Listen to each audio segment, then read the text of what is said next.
मैंने कुछ भी नहीं पढ़ा, तो मैं लास्ट टाइम में ऐसे कैसे पढ़ के जाऊं कि 100 प्रश्नों में से मैं 65 के आसपास पहुंच जाऊं? बहुत बड़ी बात होगी।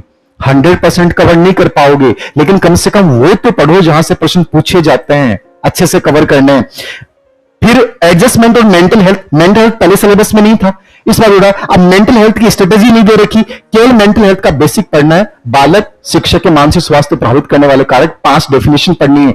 अब जैसे मैंने दिमाग में बता रहा हूं कि ऐसे पढ़ना है, ये पीवाईक्यू से होता है बेटा। और ये बार बार बोला हूं कि आरपीएससी के ज्यादा पेपर मत देखना आप। 2.5 साल के पेपर, 3 साल के पेपर जरूर देखना, 23, 24, 25, 3 साल के पेपर देख लो, बाकी पुराने मत जाओ आप।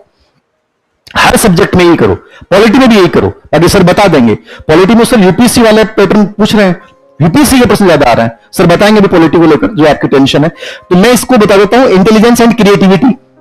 इंटेलिजेंस में जो प्रश्न आते हैं वो 5 सिद्धांतों पूछती है आरपीएससी, उनको ढंग से कवर कर लो, ठीक है। मेजरमेंट के ऊपर मुश्किल से 10 मिनट लगेंगे। अब मैं इसलिए आपको लग रहा है सर 10 मिनट तो कैसा ज्यादा लगते हैं, मैं खैर मैं इतने साल से पढ़ा रहा हूं 2008 से, तो मुझे ऐसा लगता है कि थोड़ी सी समझ डेवलप की जाए तो ये चीजें बहुत आसान है, ठीक है। ऐसे ही इमोशनल इंटेलिजेंस पहले सिलेबस में डाल नहीं रखा था, इस बार जिक्र कर दिया है। तो मतलब इमोशनल इंटेलिजेंस से प्रश्न आएगा, और 25 वाले पेपर देखना आप। इमोशनल इंटेलिजेंस पे सेकंड ग्रेड के सभी पेपर में प्रश्न है। और किस पे आता है? जॉन मेरी पीटर सेल्यू का योग्यता प्रतिमान और निश्चित प्रतिमान, 2 के अलावा प्रश्न नहीं आता।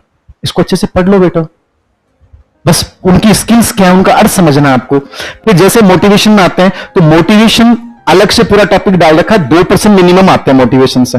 अब मोटिवेशन में प्रश्न क्या आ रहा है, नई चीज क्या आ रही है मोटिवेशन में? आंतरिक इंटरनल मोटिवेशन, एक्सटर्नल मोटिवेशन प्रश्न आ जाता है, अचीवमेंट मोटिवेशन में प्रश्न आ जाता है। अब सिद्धांतों में प्रश्न आने लग गए, तो सिद्धांतों में जो गौण सिद्धांत है पढ़ के जाना है, बस ये याद रखना है। इंडिविजुअल डिफरेंस में उन्होंने पहली बार क्या, पिछली बार बच्चों के नाम लिख रखे थे, बच्चों के नाम हटा दिए, केवल इंडिविजुअल डिफरेंस, प्रकार, सोर्स, प्रभावित करने वाले कारक, उपयोगिता,